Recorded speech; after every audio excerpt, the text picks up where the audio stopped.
Releasing in North America on September 9th, 1999, Final Fantasy VIII was a follow-up to 1997's beloved Final Fantasy VII.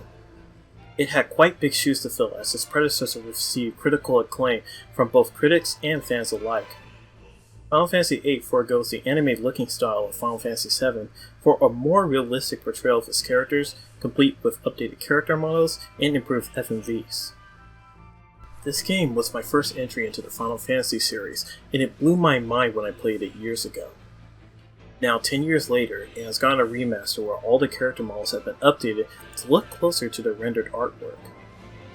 All the hype surrounding the upcoming Final Fantasy VII Remake, we have to wonder if Final Fantasy VIII was worth remastering or if it was a fantasy best left forgotten.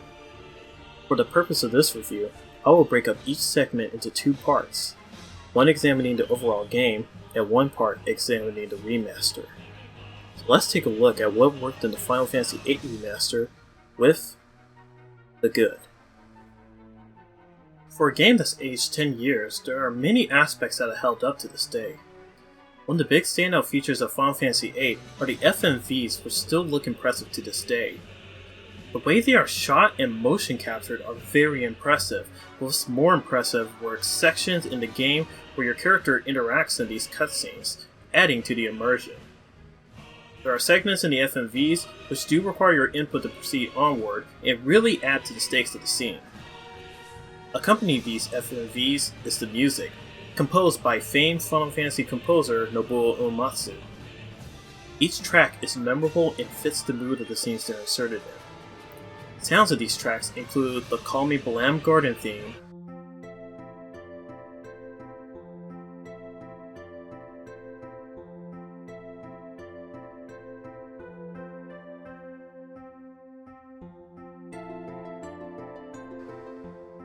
the intense Only a Plank Between One and Perdition,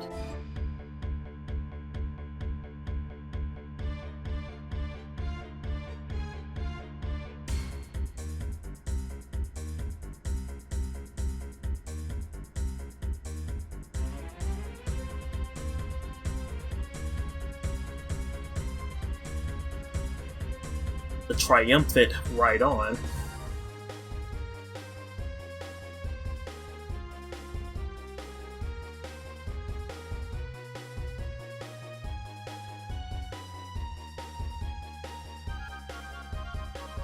and the track Final Fantasy VIII is most well known for, Eyes on Me, and many others. One of my personal favorite tracks, along with the FMV which accompanies this track, The Landing, really demonstrates the best aspects of the FMV cutscenes and the music for this game.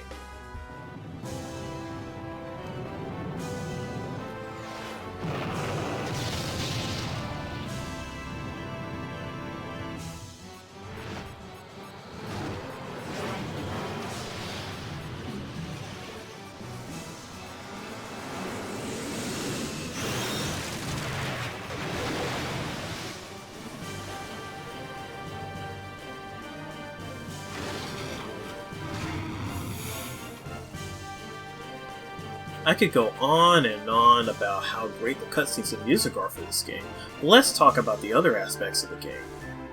Upon replaying, I found the story to be very engaging, as it follows two different plot lines with two different protagonists. Most of the time you'll be playing as Squall and his group as they become Seeds, the private military force supervised under Balamb Garden, and take on the forces of Galbadia, led by the evil sorceress Idea. The second plotline follows Laguna and his two friends Kyros and Ward as they fight in the Sorcerer's War and travel to different parts of the world. The Laguna segments, while short, really help flesh out the overall world of Final Fantasy VIII, and I love how some of the actions you do during these segments will affect similar locations you explore with Squall's group. Similarly, some actions you do while playing as Squall's group can affect the next time you follow Laguna's group. Even though the game does not outright tell you, you are encouraged to explore around your environments to discover hidden character-related side quests. One quest has a small, but nice effect for the game's airship near the end of the game. In terms of gameplay, Final Fantasy VIII utilizes an active time battle system, ATB for short, where your character can take an action once their ATB bar fills up, and the junction system, which allows you to customize your character's stats and abilities. All characters come with the attack command. However, when you equip a summon, known as GFs in this game, to your character, this allows them to add up to 3 additional command abilities as well as other passive abilities. Equipping GFs allows you to use magic you acquire in the game to enhance your stats. Unlike in traditional Final Fantasy games, magic is acquired using the draw system of the game. You can draw magic from enemies you encounter or from draw points in the game.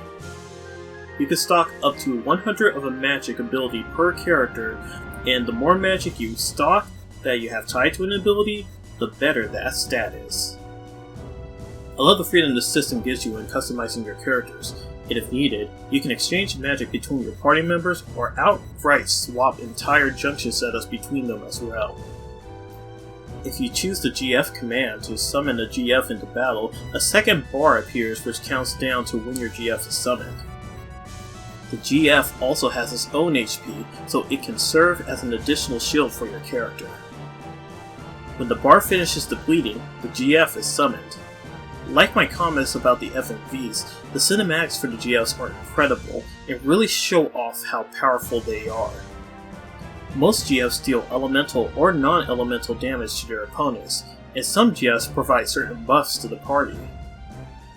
Some GFs with long animations typically have an ability that allows you to boost the power of your GF's attack via a minigame that has you mash a button to boost a counter until a red X appears. If you mash when the red X is visible, the counter resets back to its default number and you have to start over. If using GFs isn't your thing, you can safely get through the game without having to use them at all. The game provides comprehensive tutorials on how the junction system works, and when properly utilized, will negate the need to use GFs during combat. When the character's health reaches critical, they have a chance of performing a limit break, the character's most powerful attack command.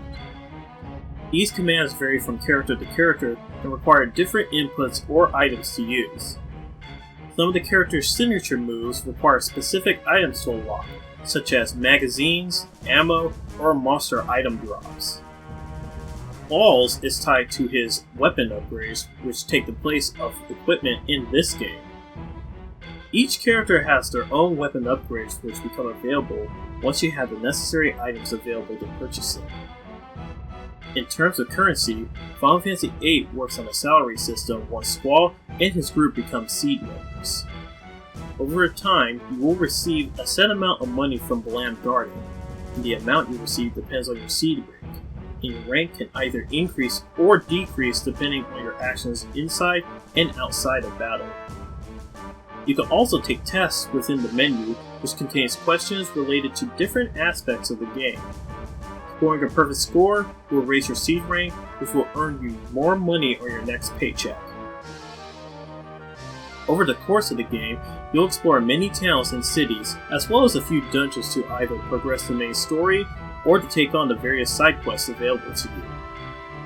One of the best side activities you can do in this game is play cards with other NPCs in a game called Triple Triad.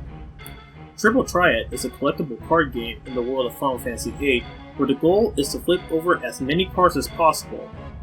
Up to 9 cards can be placed on the field, and once the 9th card is played, the match is over. Whoever has the most flipped cards is the winner. Upon winning, you can take a card from your opponent, or if you lose, your opponent will take a card from you. Each region brings its own set of rules, which really forces you to strategize on which cards to use and where to use them at. There are a variety of different cards to collect, from normal monster cards to boss cards, GF cards, and even character cards. I love how you can challenge most NPCs to cards, even in the most dire situations, such as when your friend is comatose, or the moon about to Fortnite drop a bunch of monsters onto the planet with an evil sorceress coming along for the ride. But hey, wanna play some cards? In terms of the remaster, I absolutely love what they did with the character models. All the models have been updated with higher resolution models that give off the feel of the PSP Dissidia games. Squall and Laguna's design look like they have gotten inspiration from their designs in Dissidia Duodecim. The enemy monster and soldier designs also got some touch-ups, but the most impressive ones, in my opinion, are the enemy and boss mechs that have added details to their textures. The menu portraits for all the characters in GS have gotten very nice updates, with Doom trains looking spookier than before.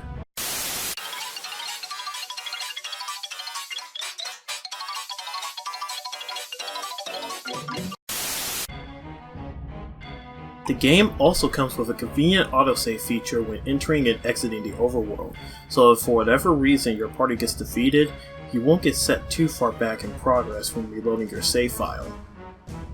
It also comes with many different modifiers that help make your experience with the game much easier, such as automatically stocking your inventory with maxed out magic, permanent limit break options, and increasing the game's speed.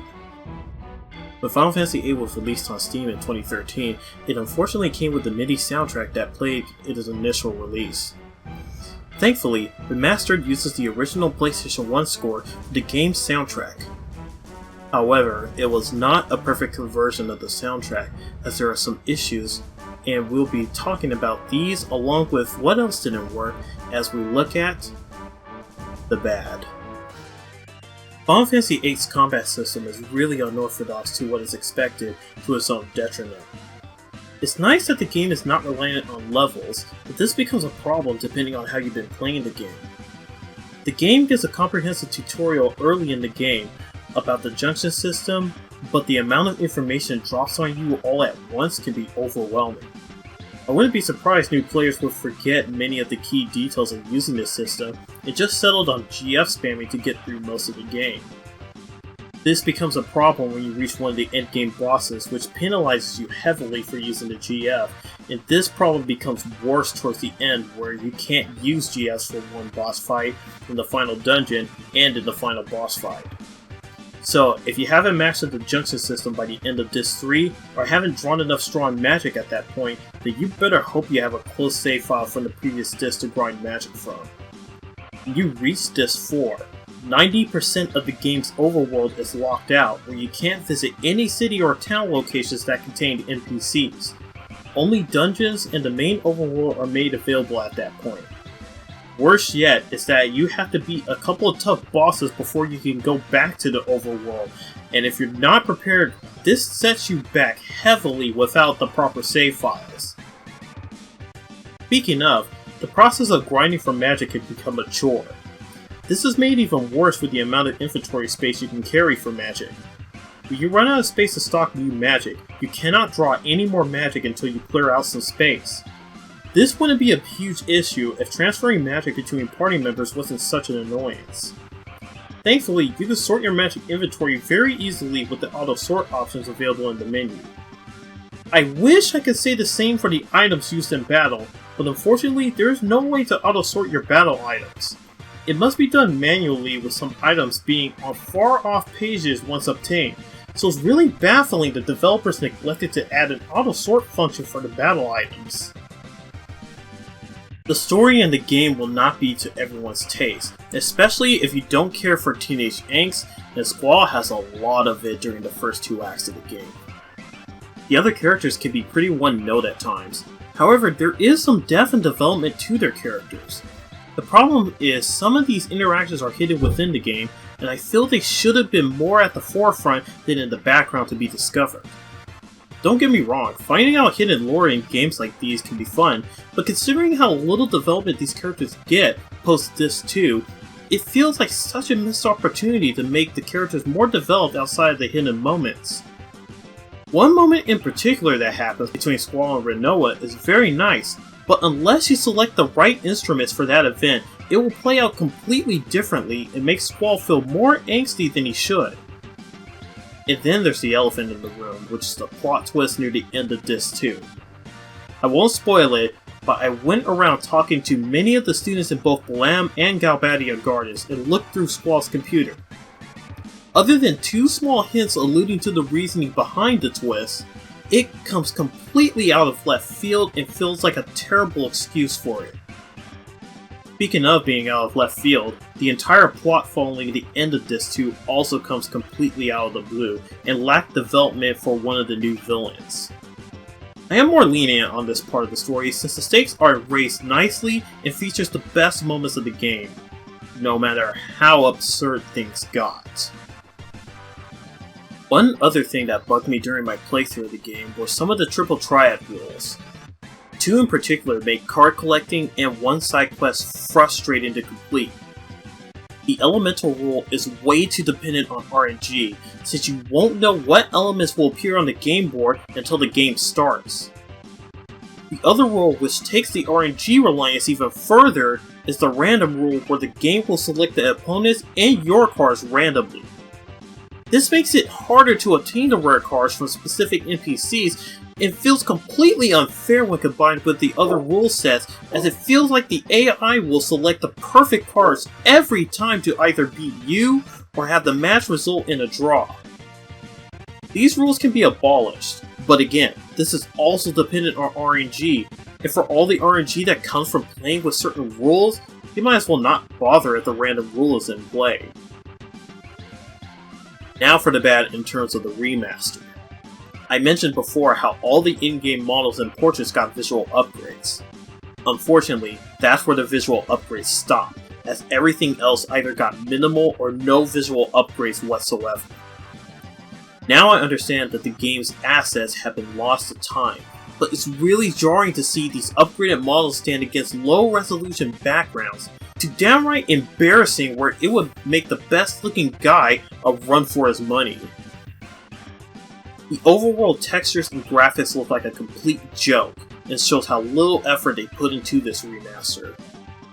This is especially so when modders have done the legwork to upscale and improve the backgrounds and textures of Final Fantasy VIII in the previous Steam release. One other thing that was overlooked was the music in this release. I mentioned before how the remaster comes with the original soundtrack rather than the MIDI tracks. This isn't completely true, as 2 MIDI tracks are still unfortunately in the game's code. One track happens only in a short cutscene, so it's not too bad. However, the other track is a MIDI version of the landing. The original track plays during the Dalek mission, unless you reload your save file after your team lands. Then it's replaced by the MIDI version. During the Battle of Gardens, however, the MIDI version is all that plays. There were a couple of tracks that were not properly looped, where they start from the beginning of the track instead of the beginning of the loop, or completely stop after the track plays. One last thing is that the remaster does not provide a way to play the Pocket Station minigame, unlike the 2013 release. Now with all that out of the way, it's time that I give the opinion.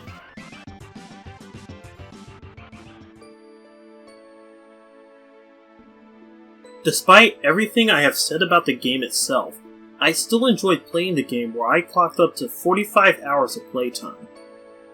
After getting used to the systems, I found the game to be very enjoyable to play, especially with the turbo feature that makes magic writing a faster process. The story was fun to follow with great characters and fantastic set pieces which really soiled the power of the PlayStation 1. I've also come to the realization that Final Fantasy VIII is more of a coming-of-age story for Squall and his friends rather than simply just a romance story. There are some romantic moments which feel really nice, especially in the second half of the game, where the story focuses more on Squall and Rinoa. If you're a fan of Final Fantasy and don't mind some teenage angst, I highly recommend playing this game, as there really isn't anything else like it out there. The combat and systems will take getting used to, but once you have it down, it's going to be one hell of a ride. In terms of versions, I highly recommend the original PlayStation 1 version, as the remaster doesn't do anything that makes it the definitive version of the game, and the PlayStation 1 version is the complete package. However, if you don't have access to the original, then definitely go for the remaster, but I would wait for a price drop or sale if possible. If you're on PC, however, it will depend on whether you're going to mod the game or not and play the Pocket Station minigame. The 2013 release already has a plethora of mods, including ones that replace the MIDI soundtrack for the original, as well as give you access to the Pocket Station minigame. The remaster is currently light on modding capabilities, but they are being worked on as we speak. And now, it's time for my rating. I would give Final Fantasy VIII Remaster